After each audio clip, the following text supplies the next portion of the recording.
एक बात सावधानी के तौर पर मैं आपको कहना चाहता हूं कि विपक्षी लोग जब वो इस प्रकार की आलोचना करते हैं तो कुछ लोग उनके बहकावे में आते हैं, कहीं धरना, कहीं प्रदर्शन, कहीं ये, कहीं वो। मैं मानता हूं कि हमें वो निराश इस नाते से नहीं कर सकते कि हम अपनी गति को रोकेंगे। हमारी गति जिस प्रकार से बढ़ रही है, चाहे पोर्टल की सरकार हो और चाहे हमारे दुनिया भर के ये बात करते हैं कि हाँ कर्जा ज्यादा हो गया, ये हो गया, वो हो गया, उसको सब लोग समझते हैं। हमारा कर्जा नहीं, हमारी प्रदेश की संपदा बढ़ रही है, हमारे प्रदेश की ताकत बढ़ रही है, हमारे प्रदेश की संपत्ति बढ़ रही है। और जब ये सब चीजें आम जनता को जब समझ आने लगी हैं तो आम जनता भी उसकी प्रशंसा करने लगी है। ये सरकार है, ईमानदार सरकार है, सेवा के काम करती है, घर बैठे सारी चीजें पहुंचाती है, तो ये जनता उसका एक प्रकार से उसकी प्रशंसा करती है। और एक समय ऐसा आएगा कि जनता के प्रशंसा करने के बाद जो इनके अपने लोग जो प्रशंसा करेंगे तो इनको भी मजबूरन एक दिन आएगा जब हरियाणा सरकार की प्रशंसा इनको करनी पड़ेगी कि हाँ ये लोग जो है ठीक काम कर रहे हैं। अगर ये प्रशंसा नहीं करेंगे तो उसका परिणाम ये होगा कि इनके अपने लोग टूट करके वो स्वाभाविक हमारे साथ आकर के जुड़ेंगे।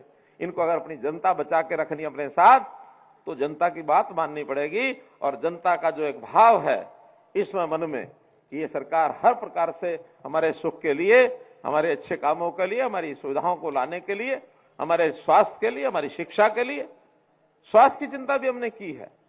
गरीब लोगों को 5 लाख रुपए का जो प्रधानमंत्री जी ने एक इतना बड़ा प्रकल्प शुरू किया आयुष्मान भारत का, हमारे 14 लाख परिवार और ऐसे रह गए जिनको उसकी जरूरत थी, उसका हरियाणा स्टेट ने किया, चिरायु हरियाणा बना करके कि हर परिवार को 5 लाख रुपए का स्वास्थ्य का बीमा ये उसका होना चाहिए, वो हमने किया है।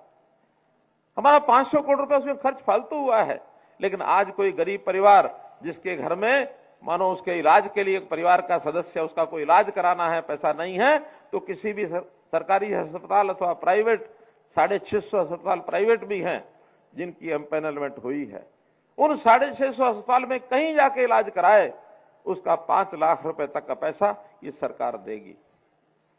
तो भाई बहनों, मैं तो एक ही बात कहता हूं कि आप सबका सहयोग अगर निरंतर जैसे मिल रहा है ऐसे मिलता रहेगा तो किसी मामले में हरियाणा पीछे नहीं रहेगा। हरियाणा हर चीज में आगे होगा। शिक्षा है, स्वास्थ्य है, सुरक्षा है, स्वाभिमान है, स्वावलंबन है, 5 एस पर काम करने वाली सरकार आपके साथ हमेशा खड़ी है। आधी रात को भी आप पुकारेंगे तो हम आपके साथ आएंगे। भ्रष्टाचार पर काबू करना है तो कुछ निडर लोग, कुछ इस प्रकार के स्वाभिमानी लोग वो आगे आए। हमने अपने विजिलेंस के लोगों को मजबूत किया है कि कहीं भी कोई गलती करते हुए पकड़ा जाए तो उसको बख्शना नहीं है। कल ही मैं अखबार में पढ़ा था कि हर महीने लगभग 18 से 20 अफसर कर्मचारी ये पकड़े जा रहे हैं और उनको रास्ता दिखा रहे हैं घर का। साल भर में 200 लोगों को हमने बाहर किया है और अब नई भर्तियां ये भी हमारी खुल रही हैं। इस अगले साल में, इस एक साल के अंदर 35,000 के लगभग ग्रुप सी की भर्तियां और 15,000 के लगभग ग्रुप डी की भर्तियां, 50,000 भर्तियां अगले 6 महीने के अंदर आपको देने वाले हैं। 50,000 भर्तियां, केंद्र सरकार की लाखों की भर्तियां। कुछ दिन बाद प्रधानमंत्री जी स्वयं अपने हाथ से बटन दबा करके लाखों की संख्या में केंद्र सरकार की भर्तियां एक साथ देने वाले हैं। उसमें हमारे हरियाणा की बारी भी आने वाली है। तो भाइयों बहनों, विश्वास रखिए। अगर आपका विश्वास है तो कोई समस्या नहीं आएगी। विश्वास मत टूटने दीजिए, किसी के बहकावे में नहीं आना। इतनी बात कहते हुए आपको पुनः आज के इस अवसर पर बहुत बहुत बधाई, बहुत बहुत शुभकामनाएं, बहुत बहुत धन्यवाद।